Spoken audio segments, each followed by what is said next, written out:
Go. Okay, so recording has started. Welcome this evening to today's overview of online risk and protective safety measure session. We are going to be looking at various different online safety concepts today and how we can tackle them as a parent or a carer of children in this online technical world. Just as a bit of housekeeping, the session is about an hour's worth of slides, depending on how quickly we get through them. There will be plenty of time for questions at the end, either using the chat function or via the microphone. Completely up to you how you would like to ask your question. If you don't feel comfortable doing that, like I said, my email address will be at the end of the session where you can ask questions one-on-one if you would like to do so. And the session will be recorded. I will send the recording out to all of yourselves that have attended the session, along with the slides from the PowerPoint. So please don't feel like you have to frantically write notes and things like that. You'll get the information given to you later on. We are going to be covering a lot of topics, and it may feel like we're moving through quite quickly, mostly because there is a lot to cover. And it's a lot of information all at once. So if you're feeling quite overwhelmed, please don't feel like you have to remember absolutely everything. It's a completely safe environment. No question is a silly question. Just take what you can and look at everything else later.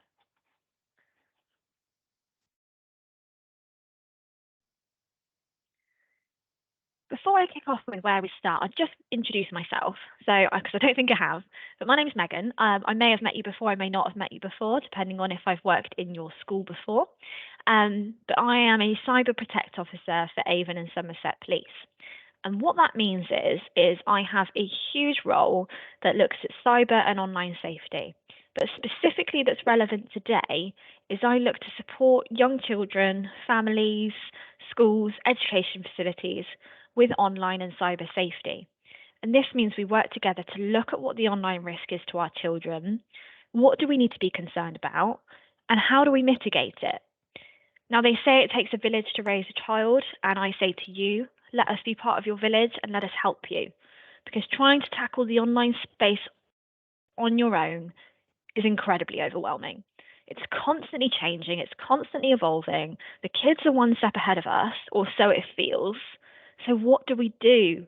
Where do we start? What information is out there that can help us? Well, I've done the hard work for you. I've done all the research, and I've got it all here for you to take on board and use little bits that you can or can't, whatever you might find helpful. It's completely up to you. But hopefully there will be at least one thing within this evening session that you'll be able to take on board and implement at home. So, with that in mind, where do we start? Where do we even begin when it comes to tackling the online world? Anytime you're faced with an app, game, social media platform, you quite often think, okay, where do I start? What should I be concerned about? Break it down in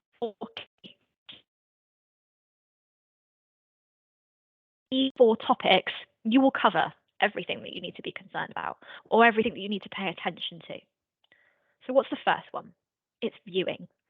We ask the question, okay, with this platform or whatever it is they've asked for, what can they view? What content can be viewed on this platform?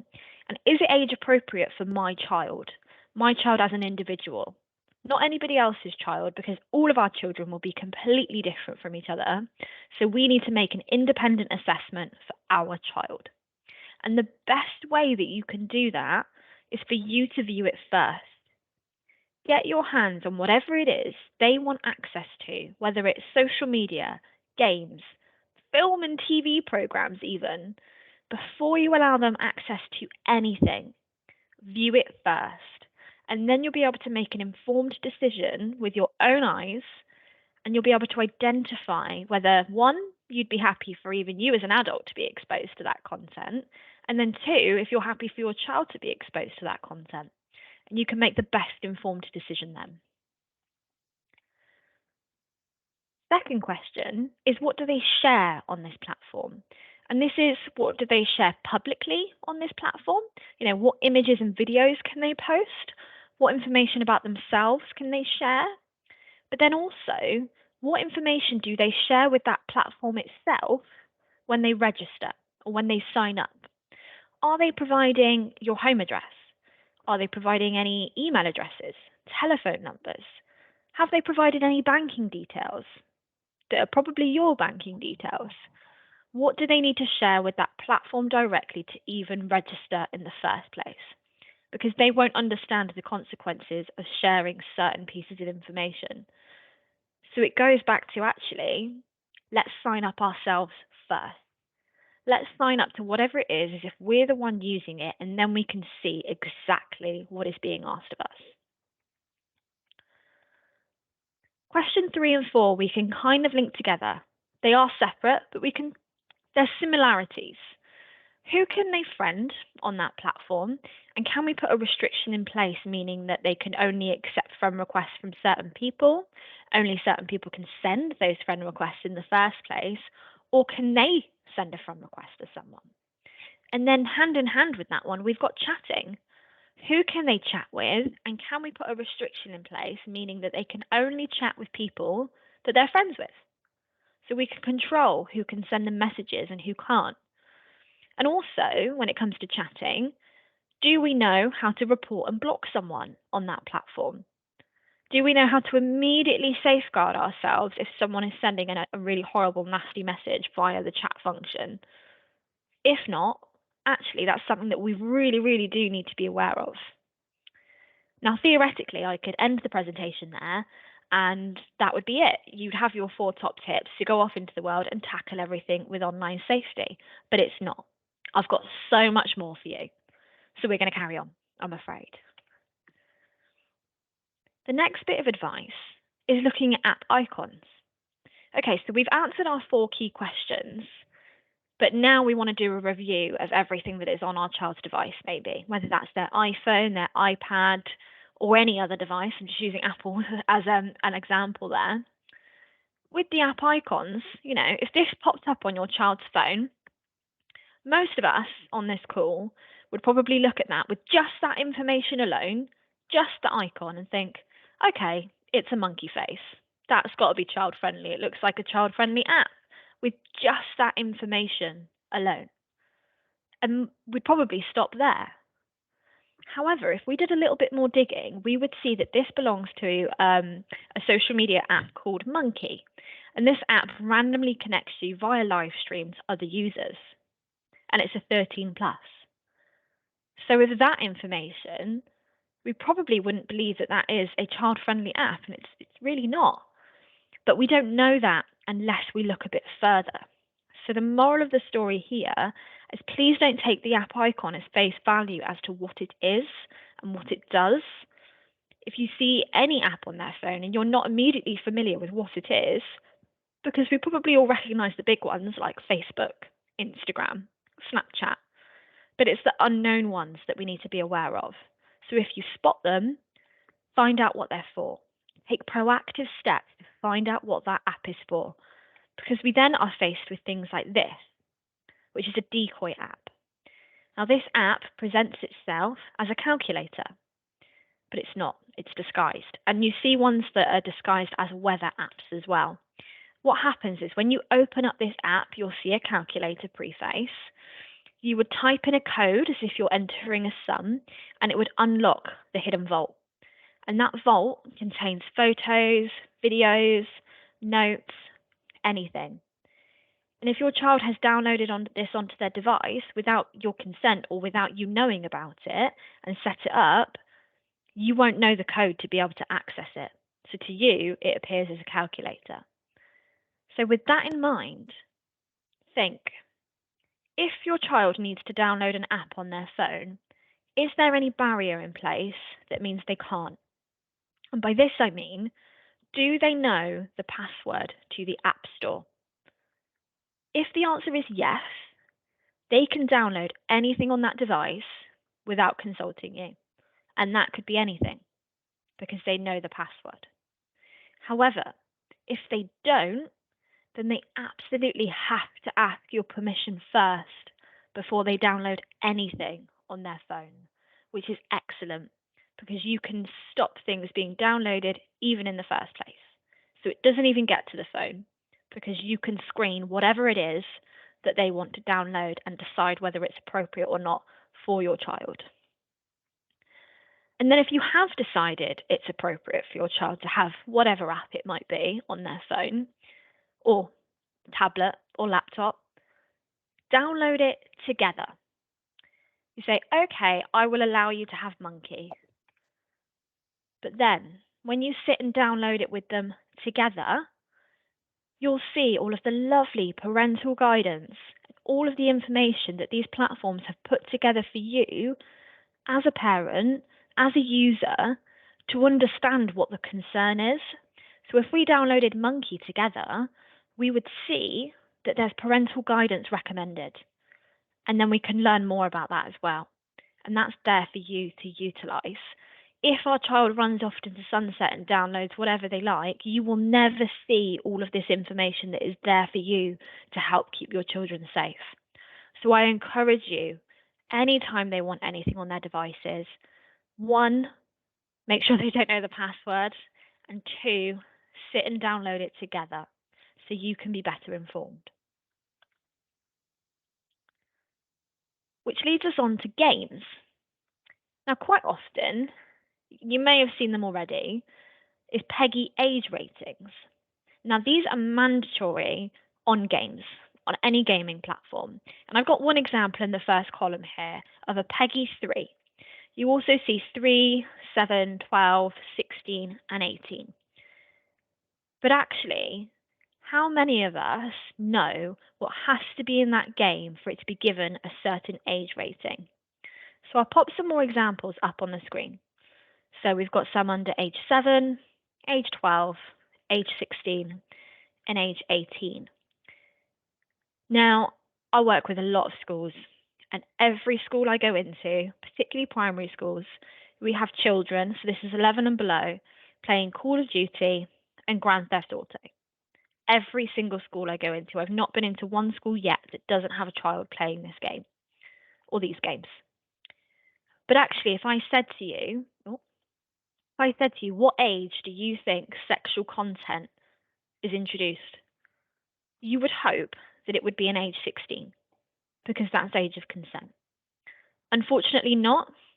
It's age 12. At age 12, we have an introduction of sexual content. But at age 18, we have sexual violence featured. And I'm talking quite nasty sexual violence, particularly games like Grand Theft Auto. We also get gross violence, dismemberment, decapitation, torture, motiveless mass killing. At 16, we've got glamorization of crime and use of illegal substances, really offensive swear words.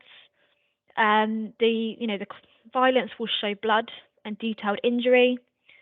At 12, like I said, we've got that sexual content that gets introduced, but non-realistic violence towards human characters. At 7, we've got non-realistic violence against non-human characters. And then our PEGI 3 is a completely clean, nothing offensive game. So this information here is publicly available for you to use. If you're in the shop as an example and they say to you, I want Call of Duty, you can pick up that game, look on the back or on the front sometimes, and it will have this age rating immediately for you. And they are there for a reason. And I encourage you to follow them and stick to them. You might think, well, they're nearly of that age or they're quite mature for their age. No, please stick to the age ratings because they are there because it contains those horrible, nasty things. And the higher the age, the more nasty and horrible it gets, unfortunately. Alongside the PEGI age ratings, you'll also see more information, and these are content descriptors. And these will accompany certain age ratings. And again, they are there for you immediately to reference. And you can use this information to, back your decision. You might see that it's got a bad language warning, and that will only be seen on a 12 or higher. Discrimination, that will only be seen on an 18 game. Drugs, that will only be seen on a 16 and 18. Whereas the fear descriptor is in at 7. depending on the level of fear. And it goes on and on and on. But this information is all available for you online and just there on the game. You can quickly reference whether that game is appropriate or not for your child. When it comes to the Apple App Store, as an example, they have their own age rating system for all of the apps that they offer. It works slightly differently, but the categories are very similar. And at 17, we've got that introduction of sexual content, alcohol, tobacco, drugs. And then as we go down, we get it less and less and less. When it comes to Android devices and looking at the Google Play Store, they actually follow the PEGI European game rating, so that's the one that we're quite familiar with, as you can see in this column here. And again, that information is all available for us to utilize.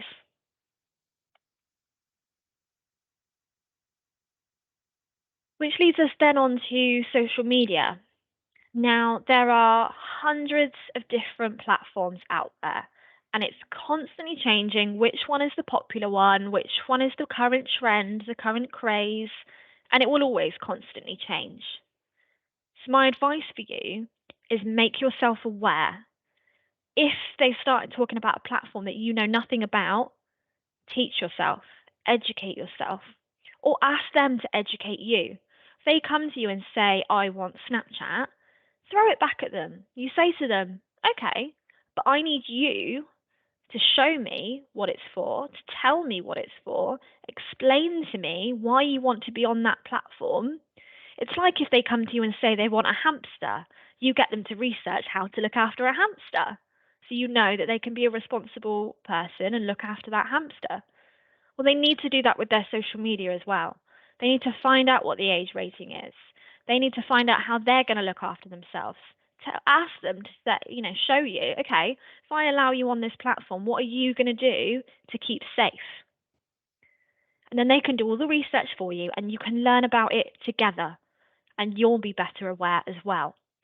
Just to highlight a couple that are popular, but the icons aren't always very familiar. We've got this little purple alien face up here, which is Discord. It's a great platform mostly. Children use it to communicate with each other when they're playing games. I know lots of kids that, do homework together on their Discord platform because they can talk to each other like a phone call. Unfortunately, it's also used as a platform for online criminals to engage with young children. So if they're going to be using this platform, we need to be having conversations about what's an appropriate conversation. What do we do if we're not happy with a conversation? Who is it appropriate to talk to? And like I said, what do we do if something goes wrong? Reddit is another popular platform, which is this one here. It is varyingly popular, but again, it can be used to engage with young children. This one here is Tinder, which is a dating app. And you might be thinking, well, most of these are age 14 or 18 plus. So, what's the issue? Because they're too young, which is what I wish we would all think. Unfortunately, we see lots of young people on these platforms that have either lied about their age or parents don't know that the age rating for those platforms is 14, 16, or 18. But all of these are a minimum of 14, apart from YouTube. I'm just going to highlight one in particular as well, which is Omegle here. Now, this platform has been around for years and years and years, unfortunately.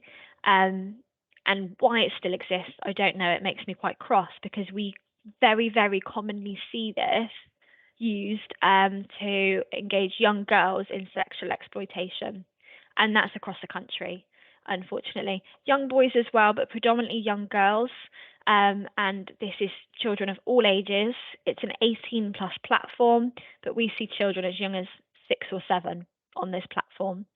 And reason being, unfortunately, lots of YouTubers or social media influencers will publish somewhere saying, I'm on Omegle, come and find me. And then the child goes onto that platform innocently, not knowing what it's for, trying to find the person they're a fan of. And then along the way, they see lots of sexual content, unfortunately. So it's one of those that I would suggest blocking from being even able to visit. And I'll talk about how to do that in a second. But it's a really good platform. Sorry, it's this one here. It's Omegle with the orange writing and the blue. Hopefully you can see my screen. I haven't actually checked if anybody can see my screen for this session, so I'm hoping you all can. Please let me know if you can't and we'll start again. But yeah, it's this one here. Yep. Oh, yep. Was that a hand up because you can see the screen or a hand up because you've got a question? I'm hoping it was a hand up because you can see the screen. Amazing. We're going to move on to Snapchat in particular for two different reasons. First reason is Snap Maps. Now, Snap Maps within Snapchat, which is a really, really popular platform amongst young children, amongst anybody, to be honest, it is one of the most popular social media platforms out there. But the Snap Map function means that people can see your exact location. And I'm talking within a couple of square meters. If mine was completely open right now, any of my contacts would be able to see exactly where I am. But also recent updates means that it will give you directions of how to get to that person and how long it will take you to walk, cycle, drive, public transport. And why anybody needs to know that information about you, I'll never know. I don't want people to know that about me as an adult, let alone my children. However, like I said, it is a very popular platform, and trying to ask children not to be on this platform is hard. So actually what we can do instead is come to a compromise and say, okay, if you're going to be on Snapchat, it will be in ghost mode. And ghost mode means that nobody will be able to see your location unless you specifically choose to do so. And then also what we can do is go into the settings of your phone itself and stop your phone from being able to share location with that app in the first place, which is great. And I will show you an example of that a little bit later on as well. Second reason I'm going to pick on Snapchat is it's unfortunately very recently, and again, this is across the country, being used as a recruitment platform for money laundering. And what happens here is young people, normally from the age of about 14 to 18, I think we're all primary school here, but as they get older, and if you have any older children at home as well, like I said, normally of the age range of about 14 to 18, they're approached on Snapchat by an individual who says, would you like to make a little bit of money? Or they see a video of a wad of cash or brand new shoes or the latest watch or something really jazzy. And it says, oh, this could be yours, this could be you. And our young child says, great, I could do with a little bit of money. Maybe they've just got a bank account. They don't necessarily understand what's, against the law, what's right, what's wrong when it comes to bank accounts. So they go, okay, what can I do? And the criminal says, well, we're going to transfer you about £2,000. All you need to do is transfer 1,800 to this bank account. You can keep 200 quid. These are just approximate figures. You can keep 200 quid. I think, great. The kid goes, great, that's amazing. 200 quid, that's a lot of money. And I don't really need to do anything.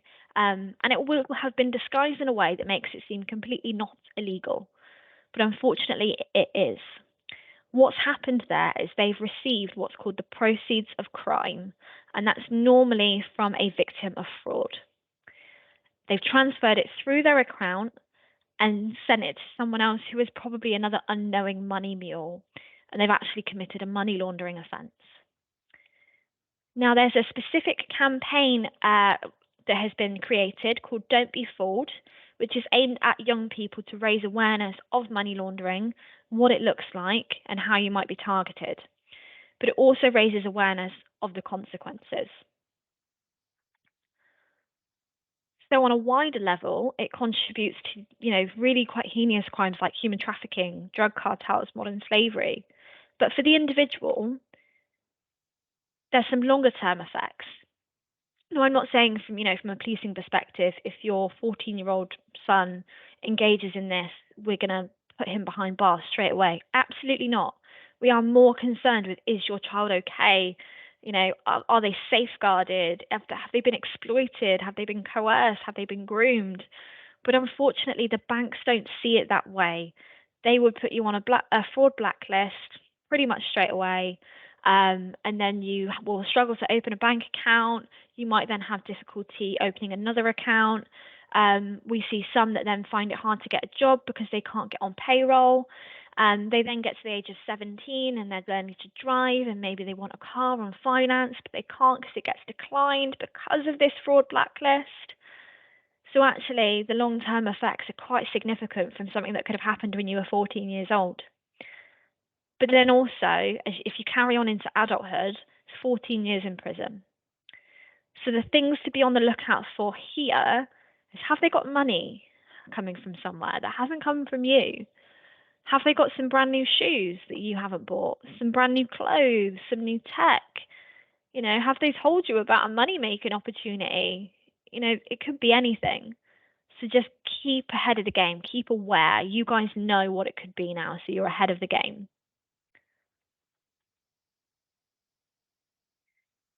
Our next little topic is sexting. Now, sexting is a bit of an epidemic amongst young people, and the ages that I see people engaging with sexting behaviors is getting younger and younger and younger, unfortunately, to the point where I do have to talk about it when I work with parents and carers and educational professionals within primary school settings. We have to talk about it everywhere. But just as a bit of a definition, sexting itself is sending sexually explicit photographs, videos, or messages. Doesn't have to be a picture or a video, it can just be a message via a mobile phone. Now, there's a statistic on screen, and it's 17% of children aged 15 and over have sent a nude or sexual photo of themselves. Now, I would argue, and I'm sure you can all agree, that 17% is still far too much. However, I would like to introduce the term positive social norms here, because that's what we're going to be encouraging. And you can apply this to absolutely anything, but for this example, we're going to apply it to sexting. Now, our children think that everybody is doing every trend, everything that's the new hype, everything that's popular. They think everyone is doing it and that they are part of the majority if they do that thing. However, we're going to use a positive social norm to rephrase that. We're going to say, okay, actually, it's not the norm to be doing that thing. 83% of children are not sending nude or sexual photos of themselves. Isn't that great? You'll be part of the majority by not participating in that trend, which is amazing. And you can phrase anything like that. Encourage them to be part of the norm by not participating in that trend or whatever it is. And just as a quick little bit of law behind sexting as well, unfortunately, not only is a young person breaking the law if they receive, download, store that image, but also if a child takes that photo of themselves, they are breaking the law. And again, that's not saying that they are going to be, brought in to prison or jail or put behind bars and arrested and things like that. Absolutely not. We are much more concerned about your child and making sure that they are safeguarded. Are they being exploited by someone? Are they being groomed? That's what we're concerned about. So if you find that your child has taken these photos of themselves, please don't think you can't tell us because you don't want them to get in trouble. It's not what's going to happen. We are more concerned with the safety of your child and making sure they are okay and working with you. But with that in mind as well, if you should discover any of these photos on your child's phone, please don't screenshot it, take a picture of it with your phone, send it to yourself, anything at all. The phone goes down on the table, we take our hands off, and we give the police a call straight away. And we will advise you of the next best steps. Okay. We do have a little bit of an evolution of sexting, and this affects all ages. I've supported victims as young as 11 up until the age of 92 when it comes to sextortion and revenge porn. Sextortion itself, so that is when you engage with someone online, you send or create these images, and then you're told unless you pay X amount of money, your photos will be sent to your friends, your family, your employer, your college, your university, unless you pay this money. And then revenge porn is normally when you know the person, sometimes after a breakup, or quite often within schools. And then the image, you sent this image or they have this image, they've gotten hold of it, and they threaten to share it with the purpose of causing harm, distress, and upset. Now, there's a couple of additional reporting tools here available as well. Obviously, I would always recommend giving the police a call. It's what we're here for. We're here to help you. Or submitting an online report if you can't get through on the 101. We have the facility to take these reports online as well. But first of all, there's the Internet Watch Foundation, where you can anonymously submit reports, and they work very quickly to remove images of victims. And they also liaise with local police for law enforcement as well if they identify any potential victims within our area that we can support. If you're over 18, you've got the Revenge Porn Helpline, which is a great service there to support over 18-year-olds. And then if you're worried as well and you would like some further advice or would like to make a report as well, you can report to CEOP and speak to their child protection advisors. When it comes to the advice of sextortion, don't panic. And that's really easy for me to say, sat here, fully clothed. But don't panic. Keep calm and you are much more likely to make a better informed decision. Don't communicate further with the criminal. Unfortunately, once you pay these guys, they will ask for more and more and more money. So don't pay them. Okay?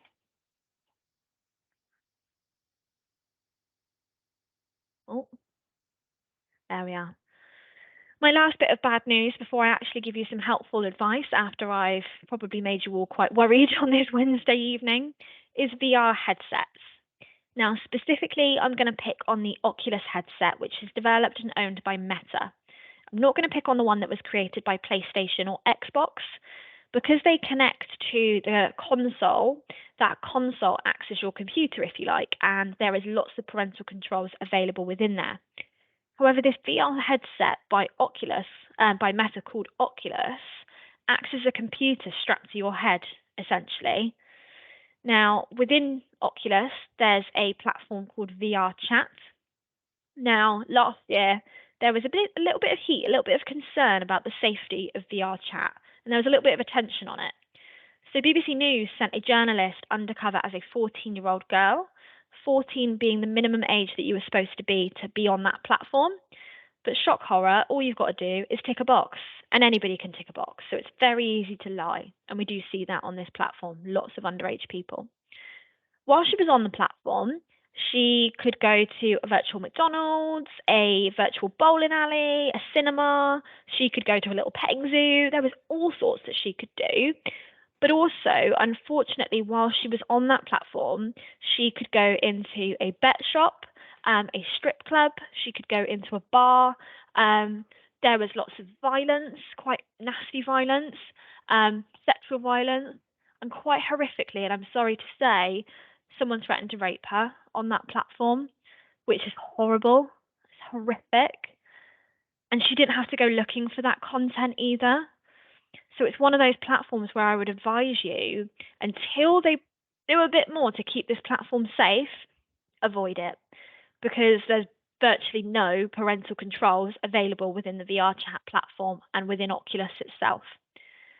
So we go back to the message again of before you allow your child access to anything, get your hands on it first.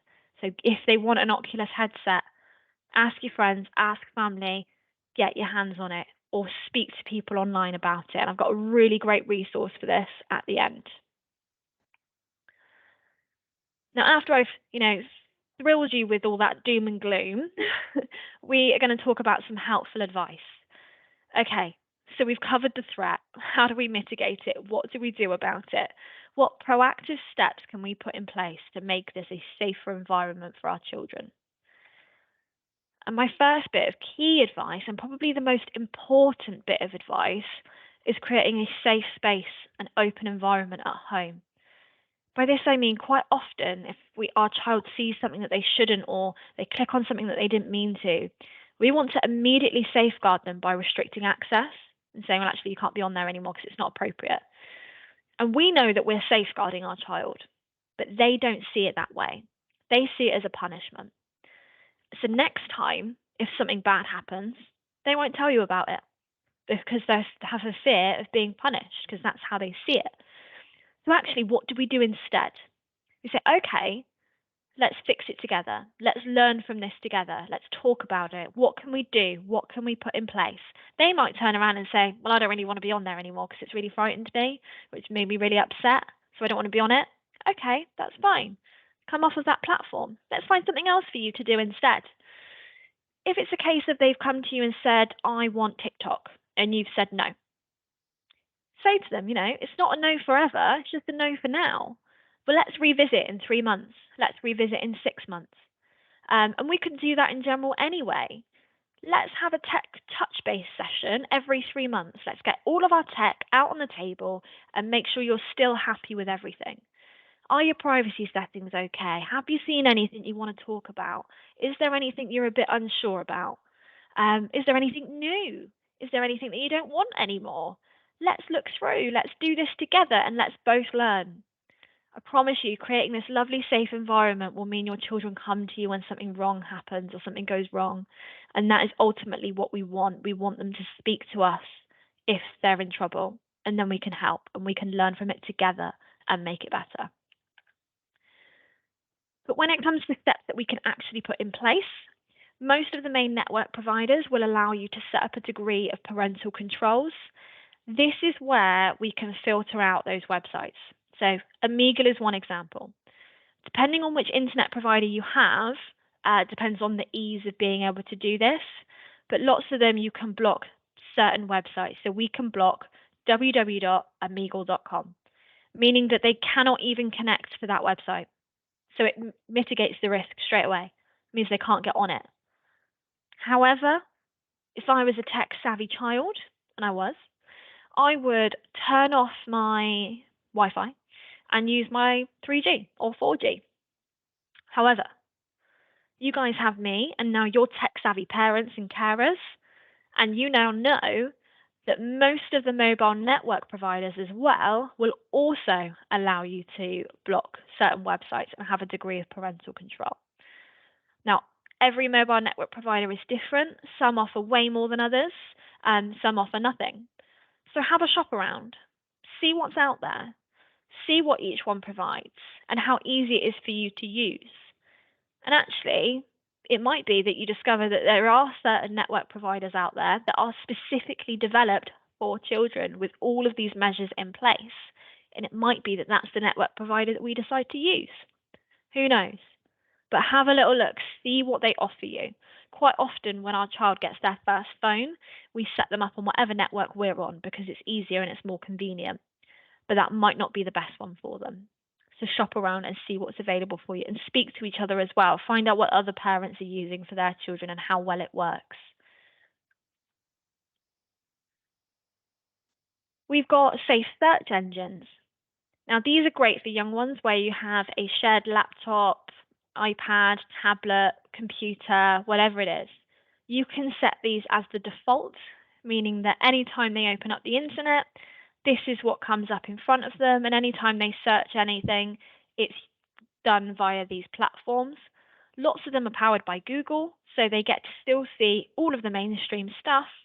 However, they are just much more kid friendly and filter out lots of that horrible content that we don't want them exposed to. They do have a bit of an expiry date. I don't know many 14-year-olds that would allow you to let them use kids' recs. So it does have an expiry date. So what you can do instead is use search engine filtering instead. Now, this is where you would go into, say, Google or Bing, go into the settings and change them to allow for these safe search results. So Bing, that is just a very small snippet of all of the content that you can manipulate and control. Google, it is just safe search or nothing, but it's better than nothing. But bear in mind, they're not 100% effective. So any websites that you really, really don't want them on, consider blocking at that network level like we spoke about a minute ago.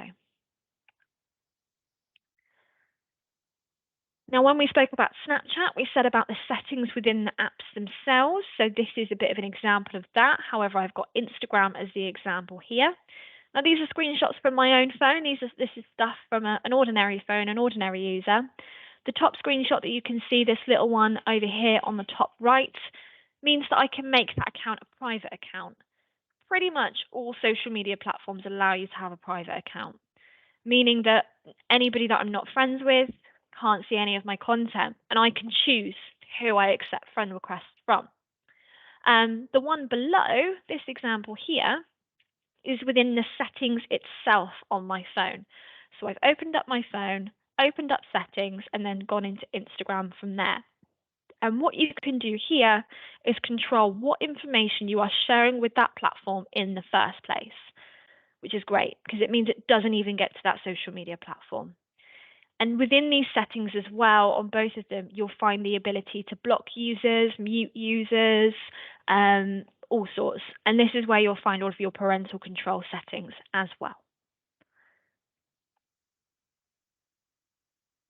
And then we've got monitoring apps. There are so many different ones out there, and they all have different usage. Some of them mean that you can restrict screen time. Some of them mean that you can stop the internet from connecting at certain points of the day. You know, if it's getting too close to bedtime, you can kick them off the internet. Some of them mean that every time your child wants to download something on their phone, and that's this one down here, which is owned by Google, every time they want to download something on their phone, your phone gets a notification and you have to approve it or not. Or you have to enter a special code so that, you know, they can't download anything without your permission. Like I said, there are loads of different ones out there. I'm not allowed to specifically recommend certain third-party apps, but what I can say is do some research, see what's there, see what's available to use. This is just a small example that you can see on screen. Find out what you want to be doing with the app. Why do you want it there as a purpose? What's your main reason for that app? And then figure out which one is the best for you. And speak to friends and family as well. See if they're using anything and what they find particularly helpful. I've got a couple of examples of specific social media platforms coming up, and the first one is TikTok. Now, TikTok is a very, very popular platform amongst young ones. Very, very popular. It is a 14 plus app. So primary school children shouldn't really be on that app because it is a 14 plus.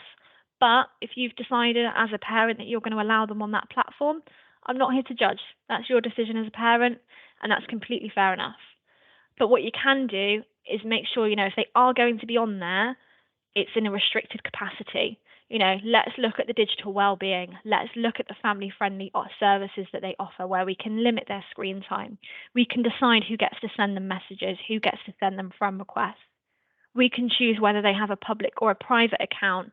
So they can be on there, they can see all the videos, but maybe they're not allowed to post anything or receive messages or receive friend requests, but they can still see all the content. Meet in the middle somewhere. Let's not allow them full access while they're young. Let's keep it restricted so we can safeguard them as much as possible. But also find out why they want to be on there. Is it that they want to see all the videos and you're not quite ready for them to have TikTok, but you don't want them to miss out? Have a look at apps like Zoomerang because they can still see all the same content, but there's much more, there's better safe settings within there for you to manipulate as a parent. Is it actually that they want to create content instead and they want to be creative and we don't want to not, we don't want to hinder that. We want to encourage it. Let's look at Firework instead. They can create videos, they can send that to friends and family, but again, it's a bit more safer and a bit more under our control. So find out why they want to be on there. Next one is Instagram and Facebook. Again, 14 plus, I do believe off the top of my head. Facebook apparently isn't popular amongst kids anymore. They always tell me that I'm old when I say that I'm on Facebook, and I disagree completely. But Instagram is incredibly popular, and I can see it being popular for quite a while. They're both owned by Meta. Meta recognise that they don't do enough for online safety, unfortunately. So they then, fortunately, have put loads of research and loads of effort into creating these guides for you. And they're there for you guys. Have a read through them because Facebook have an FAQ breakdown where it answers specific questions. Instagram, that's a 42-page guide, so I strongly recommend reading it with a cup of tea or a glass of wine, whatever your poison is. But it was made in partnership with the UK Safer Internet Centre and Internet Matters, which are two huge bodies when it comes to internet and online safety. And again, it's there to show you what they're doing to keep your child safe and what you can do from a parent perspective to keep them safe on that platform as well. Strongly recommend having a read. YouTube, again, really popular, and YouTube Kids is one of the most popular alternatives, and it's great to use.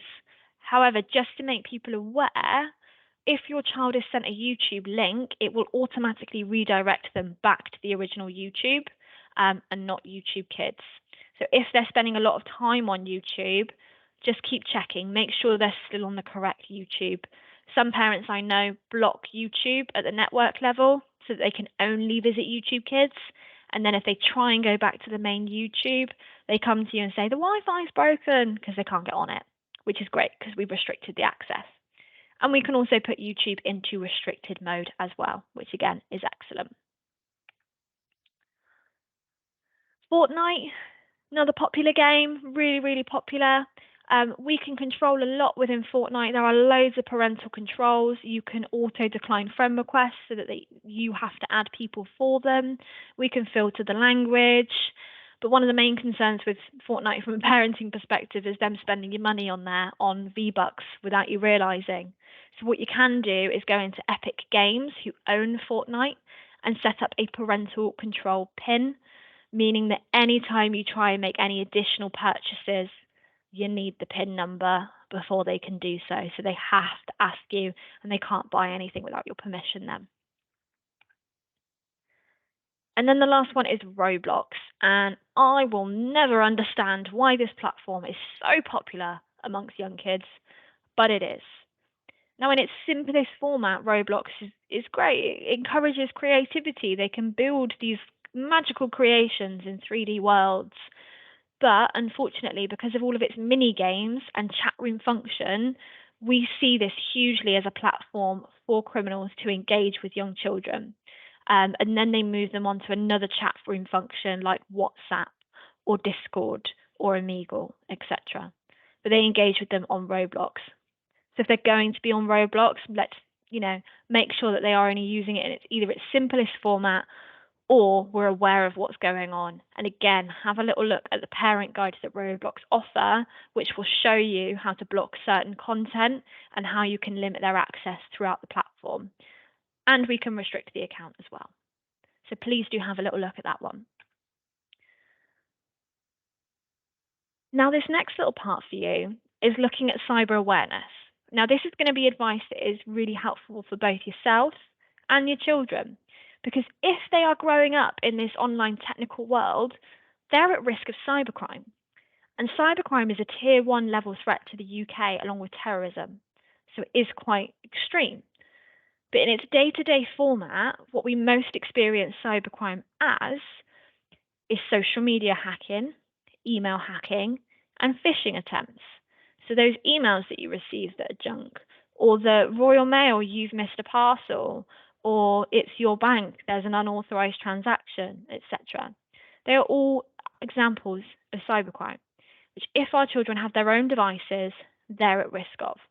So we need to teach them how to protect themselves from cybercrime as well as ourselves. This is all behaviors that we can model for our children. And it begins with passwords. If they're creating online accounts, they need to know what makes a good password. Is it their favorite dog's name? Is it your name? Parents, is it your child's name? Is it their favorite color? No. This is all information that is very easy to be guessed and is very publicly available online, particularly if we're a bit of an oversharer on social media. So what we can do is use 3 random words. And you can have great fun with your children creating these passwords. When I visit primary schools, we do a great password making activity where we use spelling tests, or we pull out random things from the room, or we go around and just pick out random animals, colors, countries, anything to create these passwords. If you use What 3 Words, the location app, you can use that as a password generator if you want to. Pick a location in the middle of nowhere, and bam, you've got a password. And then you can add in complexity like numbers and special characters, and you'll get a great password. If you as a parent would like to step things up a notch, you can use a passphrase. Now that on screen looks like a bunch of gobbledygook to everybody, except me, because to me, that's my first car was a blue Ford Fiesta, and I had it for 3 years. I've taken the first letter from each word there, and created a really lovely, long, strong password that no one else will understand. So if you've got something that you really need to keep safe from your child, use that. And for yourselves, when it comes to keeping your passwords safe, we spoke earlier about, does your child know the password to your app store? We as children know that our parents use our names quite commonly as passwords. I knew growing up that if I wanted to log into any of my mum's accounts, I needed to use my name and my date of birth, and I was in. And that's still the case, unfortunately. She doesn't listen to me. But lots of parents do that, and kids know it. So if they want to bypass anything, that's their first guess. So you be extra crafty and make it something that they'll never know, like 3 random words or the passphrase. Also consider creating password policies with your child. We quite often know as an adult if we've accidentally compromised our password. However, with our children, we don't. They could have told absolutely anybody, and we don't know about it because they're kids. These things happen, they make mistakes. We can't put too much responsibility on them while they're young here.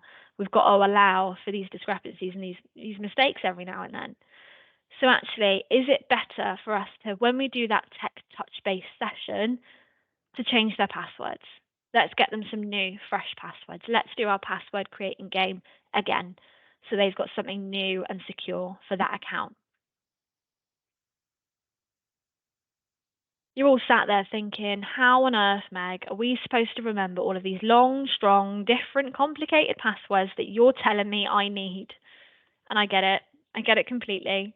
I have a one in, one out policy on my brain. So we can rely on technology to do it for us. Now, in its simplest format, you can save them in your browser. And this works if you've got a computer or a device that is just yours. You can save it in the browser like Google Chrome, Internet Explorer, and it will remember your passwords for you. Or you can use a password manager app. Now, this is an app that you've chosen to download onto your phone. And if you use it correctly, you will only need to remember the one password, which is for your password manager. Or alternatively, you might have a password manager without even realizing it. If you've got an iPhone or an iPad, you've got a free built-in password manager in your settings in your phone, and lots of modern smartphones offer similar. I just use iPhones as an example because that's what I use myself. So you might have this without even realizing it. If this seems completely horrifying and you're thinking absolutely not, write them down in a notebook and keep that notebook somewhere super safe. All of these options are much, much safer than reusing the same password over and over again.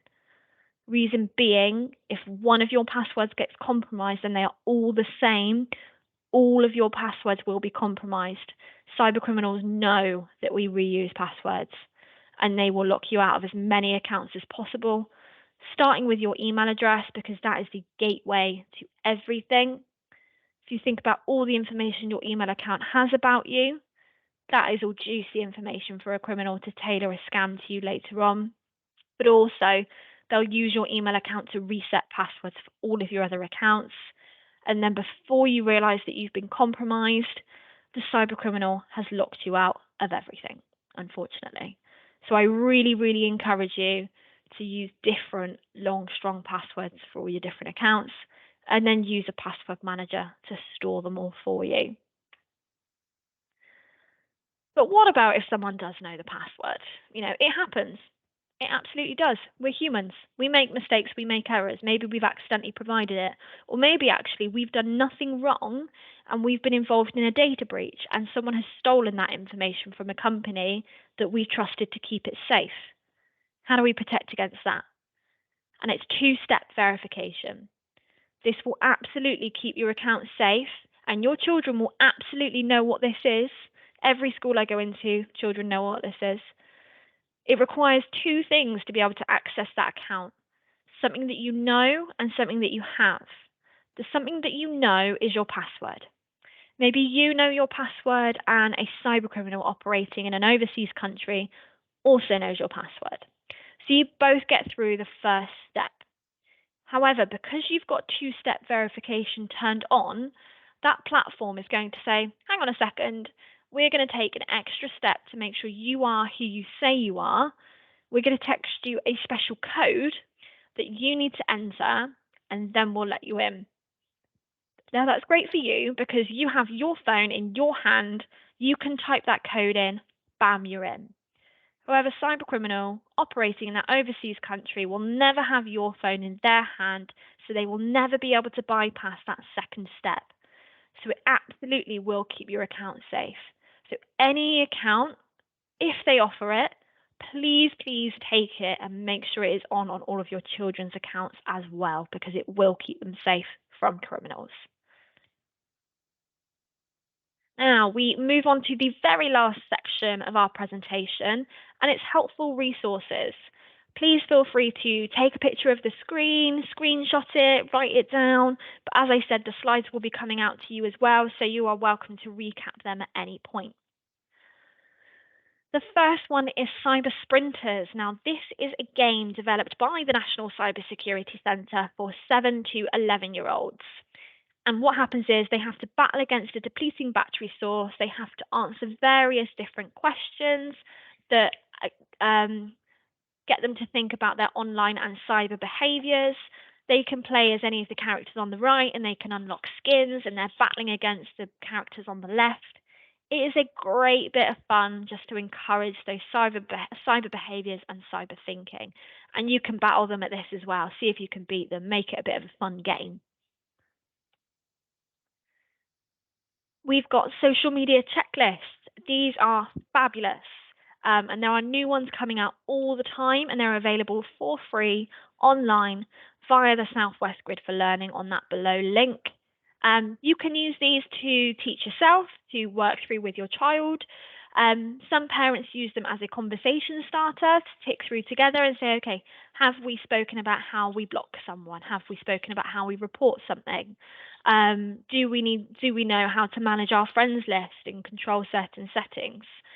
And you can use this at your 3 monthly touch-based sessions as well. And like I said, have a little look on the website because there's new ones coming out all the time. They've just brought out one for an app called Yubo, which I'm currently learning about to see what the concern is going to be and if we need to add it into this presentation. But have a little look. Then we've got the National Cybersecurity Centre, and they are our national hub for everything cyber safety. And there's loads of amazing resources on there for individuals and families. If you yourself run an organization or a business, or you're self-employed, and you want some more information for yourself, there's loads of stuff on there. But also as the education sector as well, they have loads of information for schools and for any education platform additionally. We've got Cyber Aware, which is the UK government's campaign for national cyber safety. It's got 6 top tips to keep yourself safe online, which we've spoken about 4 out of 6 of them today. The other 2 being carrying out regular updates and backing up your devices regularly. If you would like to learn more, there is more information via Cyber Aware and lots of videos as well, which is great.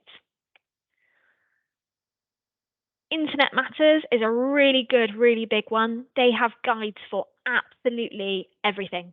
They break it down into age category, into specific concern.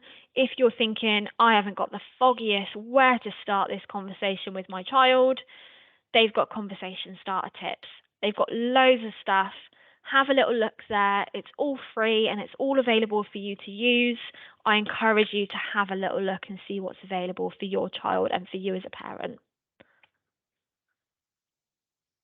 We've got Vodafone, who do a lot for child safety, and a lot for parents. They have a very parent focus for online safety for children. So we've got the digital parenting guide, where they bring a new one out every single year with new updated concerns and new steps that you can put in place. I saw in one of the years, which the backdated copies are all available online, but in one of the years they did a slang dictionary. So you could find out what different online slang terms meant and different abbreviations, which I just thought was great, and I learned a thing or two. They've also got the parental control and safety setting guide, which is available through that QR code, or you can type it into Google. Again, so much information created in partnership with great organisations there for you to make yourself better informed about what is out there and what you can do. We've got the UK Safer Internet Centre, Again, loads of amazing resources. You can search for specific concerns. Um, Most schools are quite aware of UK Safer Internet Centre as they do the Safer Internet Day every year, which is amazing. But again, just another resource for you guys to use. And they also have the Report Harmful Content platform. So if you're aware of any website, social media platform, or anything in particular that is distributing harmful content, you can go onto the UK Safer Internet Centre and report it. And they've also got hotlines and things like that, which are really, really helpful for you to use if you should need them. This is a big one. This is one of my favorite ones. I said earlier about, getting reviews of people all across the country and that I would have a tool for you to do so. Common Sense Media. It's wonderful. What they do is they take any social media, app, game, movie, TV show, even books. They review it and they give it their own rating. So you've got the Common Sense Says. They've given it their own rating, and this is just a very small screenshot. But below all of that, you'll have the particular red flags or particular concerns broken down for you, and lots of individual information. Then what they do, they get the reviews of parents all across the country. And this is where you can see what other parents think, and you can get the opinions of so many people. You've got over 1,000 people there that have reviewed Roblox. So you potentially got 1,000 opinions that you can read from here. They then take the reviews of the kids. They actually listen to the voice of the child and say, actually, what does the child think? What do they think the concern is? And I say to parents as well, you can use this as a bit of ammo in your tool belt. If you've got a platform that you really, really don't want them to be on, or a game you really don't want them to be on, but you need a little bit of backing, you need a little bit of ammo here to tell your child no, go on to Common Sense Media, go into the kid reviews, find the worst review possible, and show it to your child. Say, see, you don't want to be on there. It's rubbish. What do you want to be on there for? And likewise, they can use this to do their own research. If you've said to them, go away, research the platform, and come back to me when you've got the answer to these questions, you can send them to Common Sense Media to have a little look and see what the concern is. Or you can encourage them to submit their own review if they would like to. It's a great bit of kit to be using here. If you would like some more technical resources, you're thinking, well, actually, I would like to start looking at some network filtering. I want to know how to set up specific things. Have a look at any of these websites, particularly How to Geek. They have step-by-step guides for everything in human-friendly language.